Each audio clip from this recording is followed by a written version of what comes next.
Permettez-moi de vous guider à travers 3 étapes fondamentales pour initier un véritable changement dans votre vie. Ces étapes ont le pouvoir de métamorphoser non seulement votre existence, mais aussi votre personnalité, votre mode de vie et votre vision du monde. Absolument tout peut évoluer si vous les appliquez avec sincérité. Allons-y ensemble. 1. Comprendre comment les choses fonctionnent. Le premier levier du changement, c'est la compréhension. Vous ne pouvez pas avancer si vous ignorez comment les mécanismes de la vie opèrent. Pour transformer profondément votre réalité, vous avez besoin d'idées. Car les idées sont les graines du changement. Mon mentor, M. Schoff, m'a transmis cette vérité avec une clarté remarquable. Il m'a dit un jour, « Jim, le véritable problème ne réside pas dans le manque de ressources, mais dans le manque d'idées. » Quand je l'ai rencontré pour la première fois, je n'avais pas un sou. Je lui ai avoué, « Monsieur, je n'ai pas d'argent. » Il m'a alors regardé calmement et m'a répondu, « Jim, ce n'est pas ça le vrai problème. » J'étais stupéfait. Comment l'absence d'argent pouvait-elle ne pas être un souci? Il m'a alors expliqué que le véritable obstacle n'était pas l'argent, mais l'absence d'idées sur comment en générer, comment créer de la richesse. Ce fut une révélation pour moi. Vous voyez, le frein n'est pas ce que vous n'avez pas, mais ce que vous ne savez pas encore. Avec les bonnes idées, tout peut être transformé. Vos finances, vos relations, votre santé, votre carrière. Tout commence par une idée. Mais d'où viennent ces idées? Elles émergent de l'étude, de l'observation et surtout d'une curiosité éveillée. Il faut rester dans un état d'apprentissage permanent. Monsieur Schoff me répétait souvent, « Jim, si tu découvres quelque chose de précieux, ne le garde pas juste dans ta tête. Note-le dans ton journal. N'utilise pas ta tête comme un classeur. Capturez ces idées. Revenez-y sans cesse. Car la répétition est le socle de l'ancrage. Une idée revisitée régulièrement finit par s'enraciner, grandir, et un jour, presque sans prévenir, elle se manifeste dans votre vie. Dans votre compte en banque, dans votre posture, votre personnalité, votre quotidien. Tout débute avec cette volonté de comprendre comment les choses fonctionnent. Et pour cela, il vous faut une curiosité vive, presque enfantine. Soyez curieux de tout, interrogez, explorez, et ne vous arrêtez pas tant que vous n'avez pas saisi le fond des choses. Les enfants sont des modèles dans ce domaine. Lorsqu'ils veulent comprendre, ils posent 1000 questions, sans relâche, jusqu'à obtenir une réponse. C'est ce genre d'attitude qu'il vous faut adopter. En réalité, Jésus, le maître enseignant, disait « Si vous ne devenez pas comme de petits enfants, vous n'entrerez pas dans le royaume des cieux. » Cela signifie qu'il faut retrouver 4 qualités essentielles des enfants. La curiosité, ce désir ardent de tout apprendre. L'enthousiasme, cette énergie vive qui nourrit vos actes.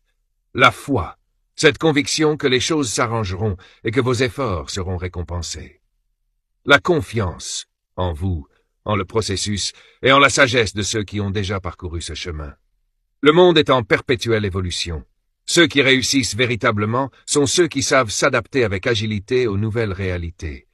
Soyez souple, prêt à ajuster votre trajectoire si nécessaire, et vous constaterez que le succès arrivera bien plus vite que vous ne l'imaginiez. En résumé, voici les 3 étapes essentielles pour transformer votre vie. 1. Découvrez comment fonctionnent les choses. 2. Passez à l'action. 3. Ne cherchez pas à contourner le système. Ces étapes peuvent paraître simples, mais leur profondeur est immense. Si vous les suivez avec détermination, vous vous engagez sur le chemin d'un succès durable et authentique. Rappelez-vous, le changement ne se manifeste pas du jour au lendemain. Mais avec les bonnes idées, une action massive et un engagement sincère à bien faire les choses, vous pouvez opérer une transformation que vous n'auriez jamais cru possible. À présent, laissez-moi vous poser 4 questions. Je les appelle les questions à méditer.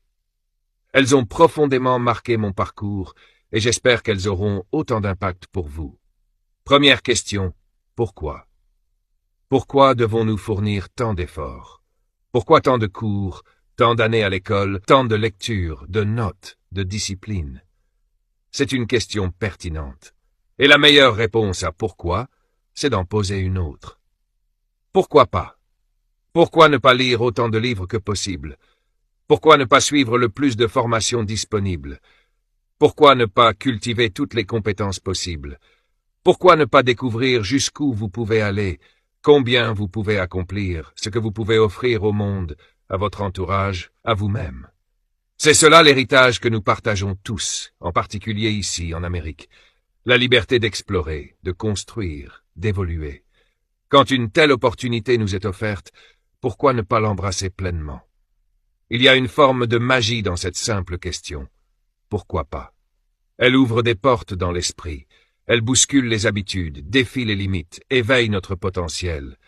Elle vous encourage à repousser vos frontières, à rêver plus grand, à vivre plus intensément. Deuxième question. Pourquoi pas vous? Pourquoi pas vous? Avec une estime de vous-même renforcée, pourquoi ne seriez-vous pas celui ou celle qui décide de changer? Qui établit des objectifs clairs? Qui marche vers l'indépendance financière et personnelle? Si j'ai pu le faire, alors vous aussi, vous le pouvez. J'aimerais pouvoir partager avec vous des dizaines d'histoires inspirantes, au-delà de la mienne. Celles de ceux qui ont commencé avec rien, mais qui dirigent aujourd'hui des entreprises florissantes. Ou celles de cette mère, autrefois bénéficiaire d'aide sociale, aujourd'hui à la tête de sa propre entreprise. Si ces personnes vous racontaient leur parcours, elles vous diraient sans hésiter, pourquoi pas vous? Si nous avons pu apprendre, vous le pouvez aussi. Si nous avons pu changer, vous en êtes également capable. Si nous avons trouvé des solutions, vous pouvez en trouver à votre tour. Il n'y a aucune limite à ce que vous pouvez accomplir. Ces témoignages en sont la preuve vivante. Alors moi aussi je vous le dis aujourd'hui, personnellement, pourquoi pas vous? Vous avez l'intelligence, l'énergie, la persévérance et la passion. La vie est devant vous. L'avenir commence dès demain. Et si l'un d'entre nous peut réussir, alors nous le pouvons tous. La porte des opportunités est grande ouverte. Mais c'est à vous de la franchir. La vraie question c'est, le ferez-vous? Quatrième question. Pourquoi ne pas commencer maintenant? Pourquoi attendre? Pourquoi ne pas se lancer dès aujourd'hui? Ce moment est aussi bon qu'un autre. À l'aube d'un nouveau siècle, alors que le précédent s'achève, nous entrons dans une ère inédite. C'est l'occasion idéale pour fixer vos objectifs, travailler sur vous-même, affûter vos compétences, vous recentrer. Commencez dès maintenant ce cheminement vers le développement personnel, vers la croissance et l'évolution. Il n'existe pas de meilleur moment que l'instant présent. Les opportunités vous entourent, les ressources sont à portée de main, et surtout, le potentiel est déjà en vous. Alors, pourquoi ne pas saisir cet instant? Pourquoi ne pas faire de ce moment précis le tournant décisif de votre existence? J'espère sincèrement qu'un jour, nos chemins se croiseront, que j'aurai la chance de vous rencontrer, d'écouter votre histoire et de découvrir les progrès que vous aurez accomplis. Que ce soit à l'autre bout du monde ou tout près de chez vous, lors d'un séminaire, d'un atelier ou même dans votre entreprise, j'espère entendre parler de votre parcours. En attendant ce jour, je vous souhaite tout le meilleur. Et j'espère que tout ce que j'ai appris au fil des années, je parviendrai à vous le transmettre, et bien plus encore.